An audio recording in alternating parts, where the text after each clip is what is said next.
Kak Ifah, baru-baru ni dekat Gegar Vaganza ada sedikit komen isu lah tentang Rosyamno, Datuk Rosyamno dengan Kak Ifah. Apa pendapat akak dengan komen-komen yang diberikan? Saya menerima apa saja komen, sebab itu orang cakap komen daripada juri kan. Tapi pada saya, komen daripada Rosyamno pada malam itu sangat-sangat mengaibkan saya. Dia boleh menegur saya, mungkin saya, dari perilaku saya keterlaluan ke tontonan masyarakat tidak sesuai.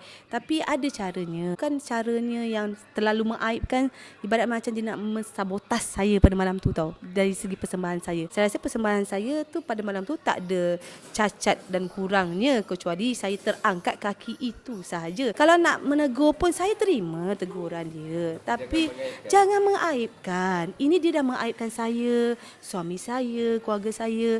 Saya rasa saya sendiri bersama suami saya pun tak pernah mengaibkan dia di halayak ramai di depan masyarakat. Tambahan pula benda tu live di TV kan. Sebelum ni ada Kak Ifah dengan Datuk Rosyam mempunyai masalah personal? Mungkin dia ambil advantage ni untuk menjatuhkan kakak. Belum ni saya pernah berlakon dengan dia, production dia, apa semua tak ada masalah pun. Cuma saya tak faham kenapa dia macam tak suka seseolah saya ni menyanyi. Kok saya menyanyi bagus, kok dia tak sukalah. Dia lebih suka saya nyanyi tak bagus. Kak tak ada jumpa Datuk Rosyam selepas selepas Gegar Vaganza? Ada. Dia sendiri datang bersalam dengan saya waktu saya dah menerima anugerah tu. Saya siap tanya pada dia, "Bang, apa motif abang berkomen saya kan saya macam tu sekali? Habis selama ni abang berlakon filem drama abang dengan heroin abang tak berpeluk, tak beromen, tak berguling." Lepas tu dengan nada yang tergelak-gelak dia cakap dengan saya, "Biasalah pa, abang kau kalau berlakon aku rogol je."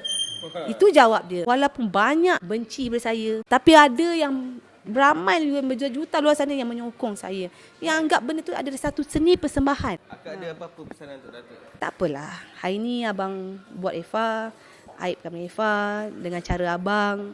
Okey, Eva terima. Sebenarnya dalam dari seni ni saya yang terkilan, orang seni ni yang membunuh orang seni sendiri. Terima kasih banyak-banyak. Saya doakan abang berbahagia bersama keluarga abang yang tersayang, dan semoga Allah merahmati abang dan memberi rezeki yang banyak kepada abang. Amin bersaya.